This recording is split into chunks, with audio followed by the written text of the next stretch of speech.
김민석 총리가 이재명 대통령 임기와 관련해 5년은 짧다, 더 했으면 좋겠다고 한다고 했습니다.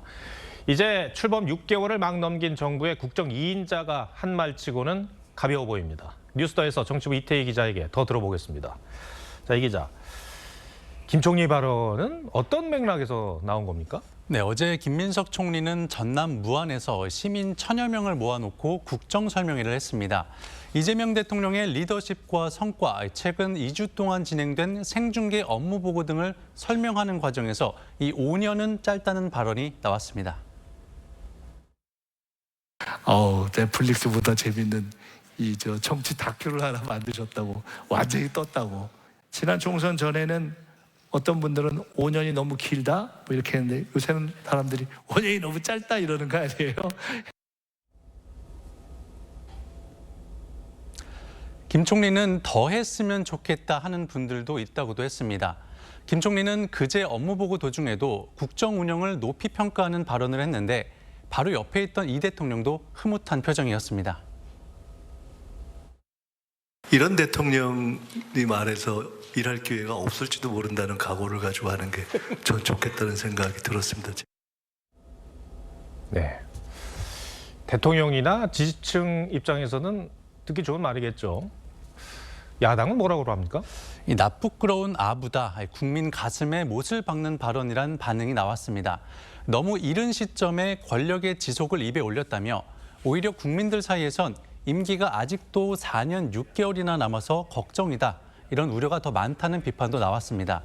2018년 문재인 정부 당시에도 이해찬 민주당 대표가 민주당 20년 장기 집권을 얘기했었는데요.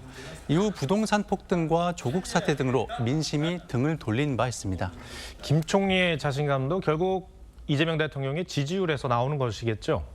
네, 윤석열 정부 출범 1년차 지지율과 비교해보면 차이가 나는 건 사실입니다.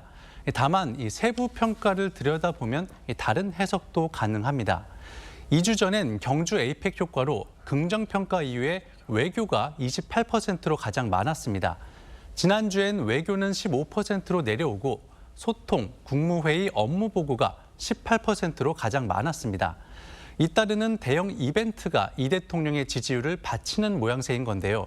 반대로 부정평가에서는 경제와 민생이 꾸준히 가장 많은 비중을 차지하고 있습니다. 예, 결국은 경제와 민생 문제 해결로 정부 역량이 평가받는 거 아니겠습니까?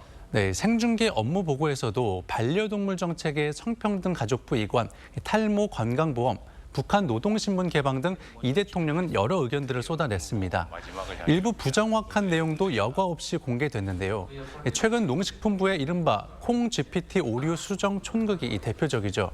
정성호 법무부 장관도 그제 업무 보고에서 이 대통령 취임 이후 가석방 비율이 30% 늘었다면서 성과를 강조했지만, 야당에서는 실제 수치는 1%포인트 정도 늘어난 수준이라는 지적이 나왔습니다. 예. 이 대통령의 가장 큰 복은 야당 복이다, 뭐 이런 우스갯소리도 돌던데, 국민의힘은 지지부진한 것 같아요. 네, 장동혁 대표는 연말을 기점으로 어떤 형태로든 중도 확장에 나설 것으로 보입니다. 지난주 변화를 강조한 게 그 예고편 성격인데요.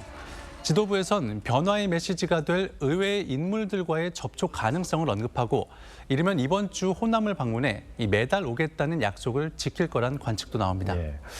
그런데 당내 내용이 길어지면 그 외연 확장도 어려운 거 아니겠습니까? 그렇습니다. 특히 한동훈 전 대표가 연루됐다는 의혹을 받는 당원 게시판 감사 징계 결과가 나오고, 그에 따라 당내 갈등이 커진다면 장 대표의 외연 확장 행보 주목받기가 어려워질 수 있습니다. 그래서 외연 확장에 앞서 당내 갈등 요인부터 정리해야 하는 것 아니냐는 목소리도 있습니다. 한동훈 전 대표가 오늘 토크 콘서트를 열었는데요. 이 자리에서 민주당이 아니라 민주당과 싸우는 저와 싸워서 정치적인 탈출구를 만들려는 사람이 있다며 장동혁 대표를 우회적으로 비판했습니다. 당원 게시판 관련 징계 수위에 따라 친한계가 집단 행동에 나설 가능성도 배제할 수 없는 상황입니다. 네, 알겠습니다. 이태희 기자, 잘 들었습니다.